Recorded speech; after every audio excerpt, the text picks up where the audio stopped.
વડોદરાના શ્રી સિદ્ધેશ્વર ગ્રુપના બિલ્ડર પાનસુરિયા પરિવારની મુશ્કેલીઓ વધી છે। મુંબઈની એક ફાઇનાન્સ કંપની સાથે ₹33.96 કરોડની છેતરપિંડી આચરવા બદલ હરણી પોલીસ મથકે ફરિયાદ નોંધાઈ છે। આરોપીઓએ હરણી સ્થિત Shri Siddheshwar prime plus project પર ₹35 કરોડની ટર્મ લોન મેળવી હતી। લોન પેટે મોર્ટગેજ કરેલા 127 ફ્લેટ્સ અને દુકાનો ફાઇનાન્સ કંપનીમાં એનઓસી વિના જ બારોબાર વેચીને બાનાખાત કરી નાખ્યા હતા।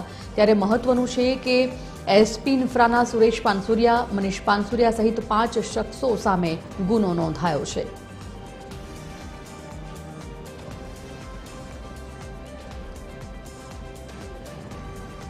વડોદરાથી એસોસિએટ એડિટર અમિત ઠાકોર આ મુદ્દા પર લાઈવ જોડાઈ ગયા છે। અમિત, સિદ્ધેશ્વર ગ્રુપના પરિવાર સામે જે અત્યારે કાયદાનો સકંજો કસાયો છે, જે વિગતો અત્યારે બહાર આવી રહી છે છેતરપિંડીની, આખો મુદ્દો જાણવો છે વિસ્તારથી, છે શું છે આખો મુદ્દો?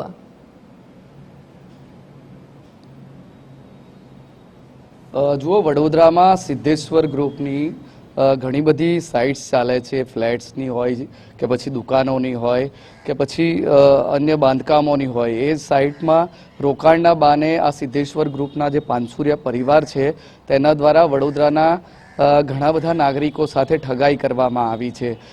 એક તો રોકાણ કરનારાઓ સાથે પણ ઠગાઈ કરી છે, સાથે સાથે જે લોકોએ તેમની જે સાઇટ્સ છે તેમાં મિલકતો ખરીદી છે, એ ફ્લેટ્સ હોય કે દુકાનો હોય, તેવા નાગરિકો સાથે પણ, એટલે ખરીદ કરનારા લોકો સાથે પણ આ સુરેશ પાનસુરિયા અને તેમના પરિવાર દ્વારા ઠગાઈ કરવામાં આવી છે। આની પહેલાં જે કરોડોની ઠગાઈની 3 કરોડની ઠગાઈની ફરિયાદ હરણી પોલીસ મથકમાં ફેબ્રુઆરી માસમાં નોંધાઈ હતી, તેને લઈને હરણી પોલીસ તપાસ કરી રહી હતી અને હરણી પોલીસે સુરેશ પાનસુરિયા અને મનીષ પાનસુરિયા બંને ભાઈઓની ધરપકડ કરી લીધી છે। હવે જ્યારે તેમની ધરપકડ કરવામાં આવી છે ત્યારે આ પાનસુરિયા પરિવાર દ્વારા અન્ય લોકોની જે ઠગવામાં આવ્યા છે, છેતરપિંડી કરવામાં આવી છે, તેના એક પછી એક ગુનાઓ સામે આવી રહ્યા છે।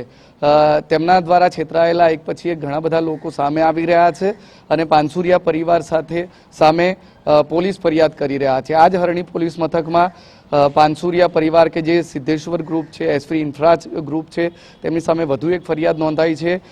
મુંબઈની એક ફાઇનાન્સ કંપની પાસેથી તેમને એક 35 કરોડ રૂપિયાની ટર્મ લોન મેળવી હતી અને બાદમાં જે પાનસુરિયા પરિવાર છે એ આ જે સિદ્ધેશ્વર પ્રાઇમ પ્લસ નામની હરણીની સાઇટ છે તેના પર આ લોન મેળવ્યા બાદ સમયાંતરે હપ્તા ભરવાનું બંધ કરી દીધું હતું અને વારંવાર જ્યારે ફાઇનાન્સ કંપની દ્વારા ઉઘરાણી કરવામાં આવી ત્યારે તેમને દાદાગીરી કરીને થાય તે કરી લેવાની ધમકી પણ આપી, સાથે સાથે તેમને હપ્તા ન ભર્યા અને કંપની સાથે 33.96 કરોડની ઠગાઈ કરી અને તેને જ લઈને મુંબઈની આ ફાઇનાન્સ કંપનીએ વડોદરાના હરણી પોલીસ મથકમાં ફરિયાદ નોંધાવી છે।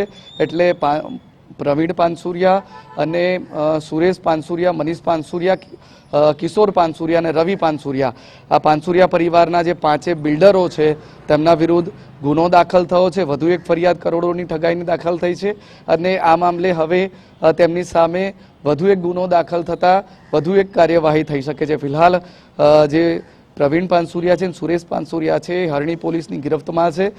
બાકીના જે 3 સભ્યો છે પાનસુરિયા પરિવારના બિલ્ડર સભ્યો, તેઓ પણ આ ઠગાઈમાં સંડોવાયેલા છે, તેઓ ફરાર ચાલી રહ્યા છે। પોલીસે હવે તેમને ધરપકડ કરવાની, તેમને ઝડપી પાડવાની તજવીજ શરૂ કરી છે। હરણી પોલીસ તેમને શોધી રહી છે। ધન્યવાદ અમિત, જાણકારી માટે।